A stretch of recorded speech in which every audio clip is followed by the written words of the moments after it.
Hello my dear friends and my dear students, I hope you all are doing very well. This is Mithilesh Vishwakarma and I welcome you all to my YouTube channel VSM Academy, The Spirit of Education. So guys, thumbnail देख करके आप समझ ही गए कि आज का मैं क्या कराने वाला हूँ. So guys, आज मैं जो सिखाने वाला हूँ वो बोलो दो थ्योरम है. एक थ्योरम आपका रोल्स थ्योरम है, दूसरा बोलो क्या है Lagrange's mean value theorem, that is LMVT. इसके पहले वाले लेक्चर में मैंने अप्रोक्सीमेशन के पूरे क्वेश्चंस फिनिश कर दिए हैं दो पार्ट में, first part and second part. First part में मैंने दो टाइप के क्वेश्चन करवाए एंड बाकी के जो पार्ट के क्वेश्चंस थे या बाकी के जो टाइप के क्वेश्चंस थे वो मैंने आपके सेकंड पार्ट में फिनिश कर दिए. ठीक है, तो आज मैं जो कराने वाला रोल्स थ्योरम और लैग्रांजेस मीन वैल्यू थ्योरम. सो सबसे पहले गाइस मैं इनको बताने वाला हूं एग्जैक्टली रोल्स थ्योरम क्या होता है, लैग्रांजेस मीन वैल्यू थ्योरम क्या होता है. वो चीजें एक्सप्लेन करने के बाद किस तरीके से रोल्स थ्योरम और लैग्रांजेस मीन वैल्यू थ्योरम को हम लोग यूज करते हैं किसी भी फंक्शन को वेरीफाई करने के लिए या सेटिस्फाई करने के लिए. ठीक है, तो सबसे पहले हम देखते हैं यहाँ पे रोल्स थ्योरम. सो बच्चों अगर आपको दिखाई देगा मेरे पास एक एक्स एक्सिस है और दूसरा मेरे पास वाई एक्सिस है.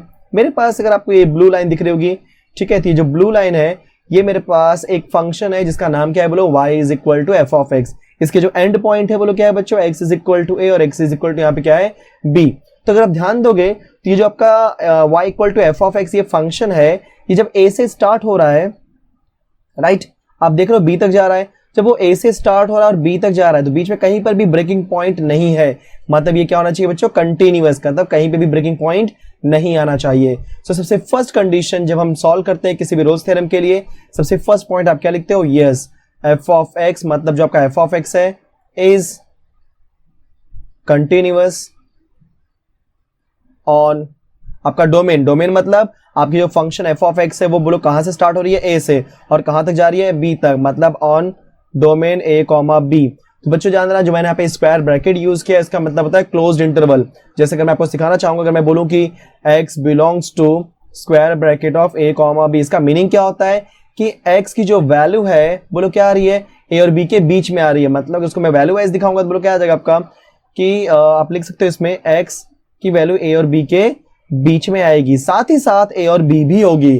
कंफर्म, जैसे मैंने यहाँ पे दे दिया 1 और 3. सो मेरी जो x की वैल्यू होगी 1 से स्टार्ट होगी 3 तक जाएगी, मतलब 1 को भी ले सकते हो, 3 को भी ले सकते हो, और 1 और 3 के बीच के सारी वैल्यूज भी आप ले सकते हो.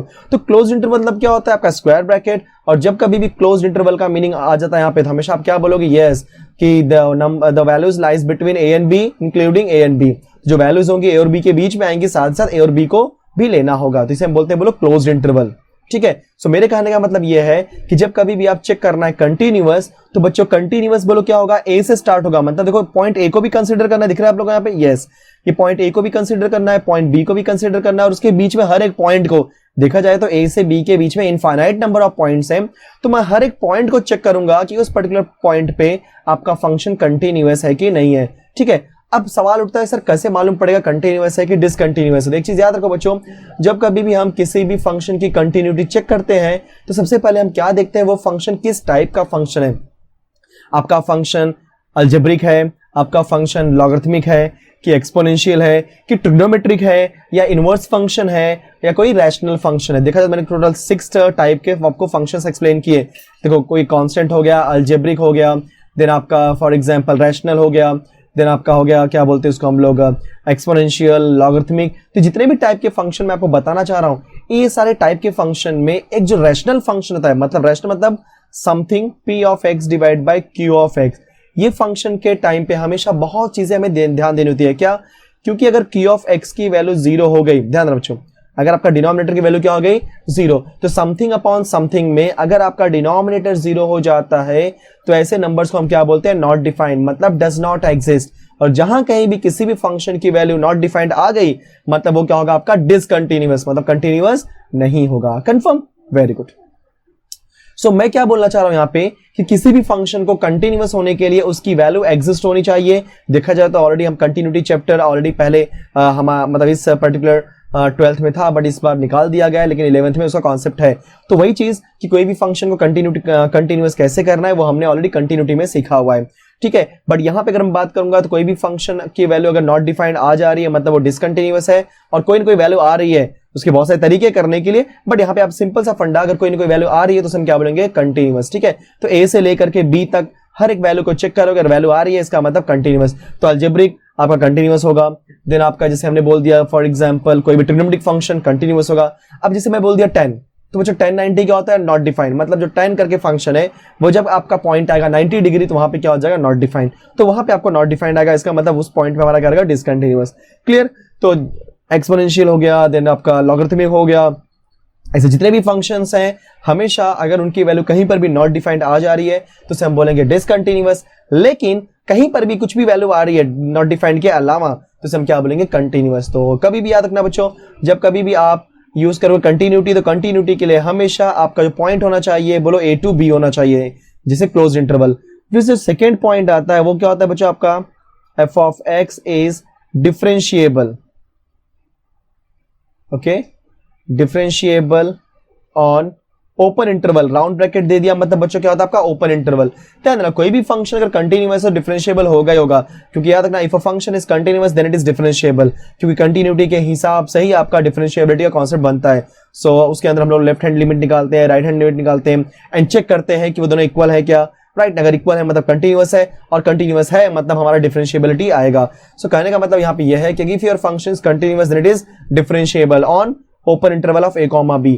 अब ध्यान देना बच्चों, यहाँ पे ओपन इंटरवल लिया है, मतलब इसमें क्या बात कर रहा है कि जब कभी भी हम बात करते हैं ओपन इंटरवल की, तो ओपन इंटरवल का मीनिंग ये होता है कि आपको a और b के बीच की सारी वैल्यू लेनी है, लेकिन a और b को आपको नहीं कंसिडर करना है। कंफर्म।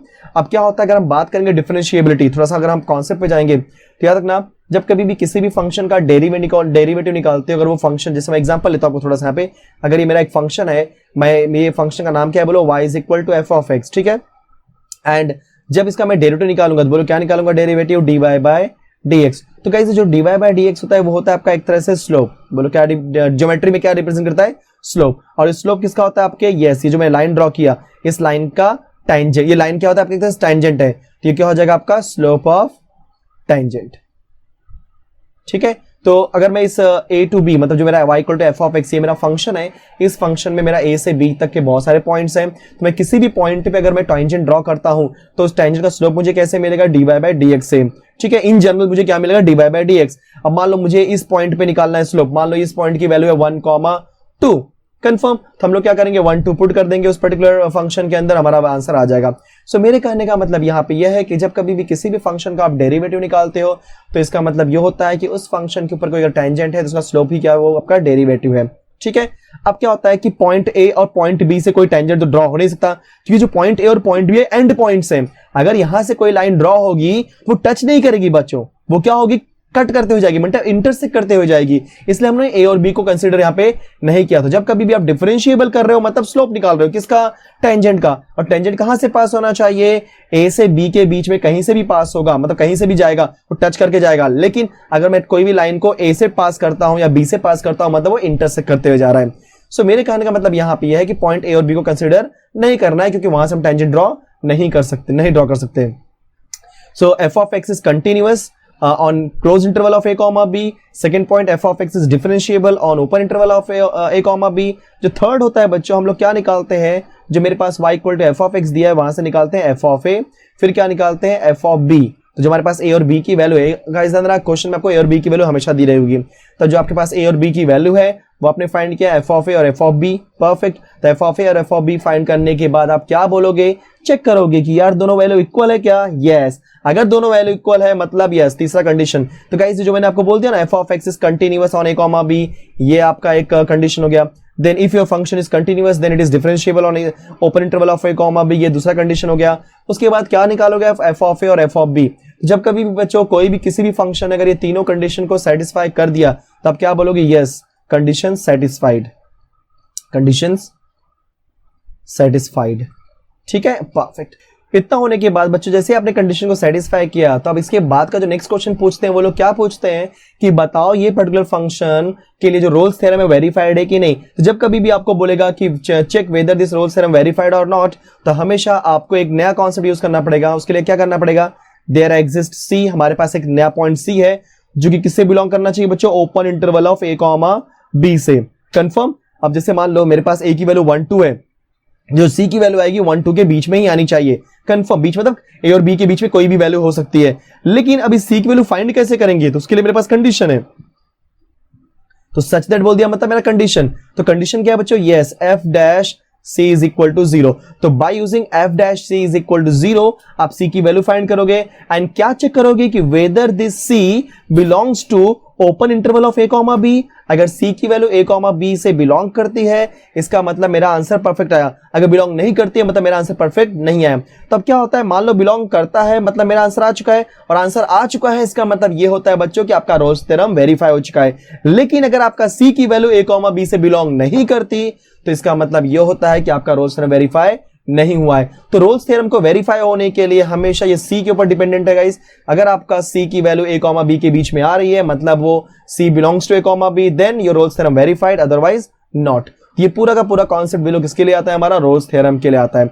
जैसे ही आपने रोल्स थ्योरम सीखा इसके बाद जो नेक्स्ट थ्योरम का कॉन्सेप्ट है बोलो क्या आएगा आपका, लैग्रेंजेस मीन वैल्यू थ्योरम। ठीक है, तो ये बच्चों क्या है आपका सेम डायग्राम है यहाँ पे लैग्रेंजेस मीन वैल्यू थ्योरम के लिए। ओके, तो थोड़ा सा यहाँ पे आपको समझना होगा exactly Lagrange's mean value theorem क्या होता है। तो मान लो कि इसके अंदर भी सेम कंडीशन मैं बताना चाहूंगा। जैसे फर्स्ट कंडीशन था बोलो क्या कि f of x is continuous on close interval of a comma b। Second point या सेकेंड कंडीशन जिसे आप बोल सकते हो कि f of x is differentiable on open interval of a comma b। जिस तरीके से वहां पे हम लोग क्या करते थे f ऑफ a और f ऑफ b को लेते थे बच्चों, यहाँ पे f of a equal to f of b नहीं है, यहाँ पे दो ही कंडीशन है। रोल्स थ्योरम में तीन कंडीशंस होते हैं but Lagrange's mean value theorem जिसे हम शॉर्टकट में LMVT बोलते हैं उसके अंदर दो ही कंडीशन होता है, मतलब f of x is continuous and f of x is differentiable. अगर ये दोनों कंडीशन सेटिस्फाई हो गया मतलब यस कंडीशंस सेटिस्फाइड। ओके, अब सवाल उठता है कि वेरीफाई कैसे करना है। तो बच्चों वेरीफाई करने के लिए हमेशा मैंने क्या बोला, आप c निकालोगे।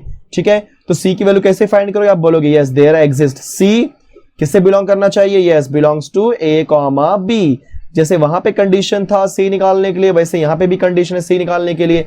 तो बच्चों वहां पे मतलब आपका रोल्स थ्योरम में कंडीशन क्या था, f dash c is equal to 0, और यहां पे बोलो क्या आपका f dash c is equal to f of b minus f of a whole divide by b minus a। So guys अगर ये कंडीशन हमारा सेटिस्फाई हो गया, condition in the sense by using f dash c is equal to 0 f of b minus f of a divide by b minus a, इसके through आपने क्या value find की, c की वैल्यू।